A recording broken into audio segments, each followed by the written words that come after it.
ఏంది అధ్యక్ష ఇది? స్పష్టంగా ఈ ప్రభుత్వం వినడానికి సిద్ధంగా ఉంది. మీరు చేసే సూచనలలో ఏదైనా సహేతుకత కనిపించి నిజంగా తెలంగాణ రైతాంగానికి మేలు జరుగుతుందంటే ఈ ప్రభుత్వానికి భేషజాలు లేవు. అందుకే ఈ సభలో మీరెంత అల్లరి చేసినా, మీరెంత చిల్లరగా వ్యవహరించినా మేము ఓపికతో ఒక్క మాట అనుకుంటే ఇక్కడ కూర్చొని మేము వింటా ఉన్నాం. మీరు రెచ్చగొట్టాలనే ప్రయత్నం చేస్తున్న మీ అసహనము, అధికారం కోల్పోయిన మీ వ్యవహారము సమాజం అంతా గమనిస్తుందని మేమేం అనలేదు అధ్యక్ష. సరే, మీరు చేసే విచిత్రమైన వ్యవహారాలు వీటన్నిటిని కూడా ప్రజలు నిశ్చితంగా గమనిస్తున్నారు. ప్రజలు ఏ తీర్పు ఇవ్వాలో ఇచ్చినప్పుడు ఇచ్చిండ్రు, మళ్ళోసారి కూడా ఇస్తారు. అందుకోసం మేమేమనలే. ఇప్పటికైనా పాయల్ శంకర్ గారు కొన్ని సూచనలు చేశారు.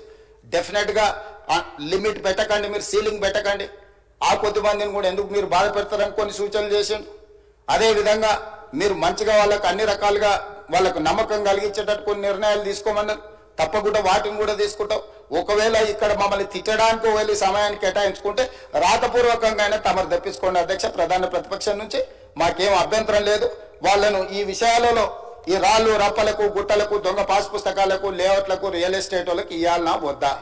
మీరు ఇచ్చిన జీవో స్ఫూర్తి పంట పెట్టుబడి సహాయము అంటే పంట వేసుకున్న వాళ్ళకే పెట్టుబడి సహాయం చేయాలనేది ఆ జీవో యొక్క స్పిరిట్. ఆ రకంగా పోదామా, ఇంకే రకంగా పోదాము, ఎట్లా పోదాము, ఏందనేది మీరు చెప్పండి అధ్యక్ష. అదేవిధంగా చర్చలో లేకపోయినా వారు చాలా విషయాలు కొన్ని ప్రస్తావించండి అధ్యక్ష. రుణమాఫీకి సంబంధించి లేకపోతే అప్పులకు సంబంధించి కూడా ఒకటి రైతు భరోసా మీద విధి విధానాలు అధ్యక్ష. విధి విధానాల 1, 2, 3, 4, 5 what ever it is, me suggestions ఏంటో కాటగారికల్గా చెప్పండి. ప్రభుత్వం వింటుంది, ప్రజలకు ప్రయోజనం చేకూరితే అమలు చేస్తుంది. పాయింట్ నెంబర్ 2, మీరు రైతు ఆత్మహత్యల మీద ఇతర అంశాల మీద దీంట్లోనే మిక్స్ చేసి మీరు కొంత చెప్పే ప్రయత్నం చేసి నాకేం అభ్యంతరం లేదు. నేను పార్లమెంట్లో మొదటిసారి నేను ఎంపీ అయిపోయిన ఎంబడే అడిగిన ప్రశ్న రిలేటెడ్నే కోట్ చేసినట్టుంది అధ్యక్ష. సేమ్ అదే దాంట్లోకి వెళ్ళి నేను చెప్పదలుచుకున్న అధ్యక్ష. 2019లో 3 డిసెంబర్ 2019 నేనే అడిగిన క్వశ్చన్కి కేంద్ర వ్యవసాయ శాఖ మంత్రి గారు ఇచ్చిన రిప్లైలో ఉన్న అంశం, ఒక సభలో డాక్యుమెంట్ని ఇంకో సభలో కోట్ చేయడం నార్మలీ అలో చేయరు. తమరి ప్రత్యేక అనుమతి తీసుకొని ఈ డాక్యుమెంట్ నేను కోట్ చేయదలుచుకున్నా. మొత్తం రాష్ట్రాలతో పాటు యూనియన్ టెరిటరీస్ వీటన్నిటిని 36 ప్రాంతాలలో రైతులకు సంబంధించిన ఆత్మహత్యల మీద 2019లో నేను ప్రశ్న అడిగితే కేంద్ర ప్రభుత్వం ఇచ్చిన జవాబు 2014, 2015, 2016 ఈ 3 సంవత్సరాలే NRCB national crime record bureau NCRB నమోదు చేసిన లెక్కల్ని పార్లమెంట్లో సమాధానం ఇవ్వడం జరిగింది అధ్యక్ష.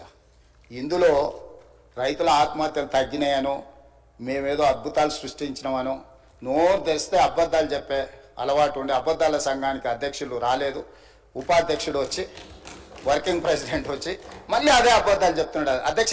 ఇందులో ఏముంది అధ్యక్ష? మొట్టమొదటి ఆంధ్రప్రదేశ్ 2014లో ఆంధ్రప్రదేశ్లో ఆత్మహత్యలు 160, 2015లో రైతుల ఆత్మహత్యలు 516, 2016లో రైతుల ఆత్మహత్యలు 239.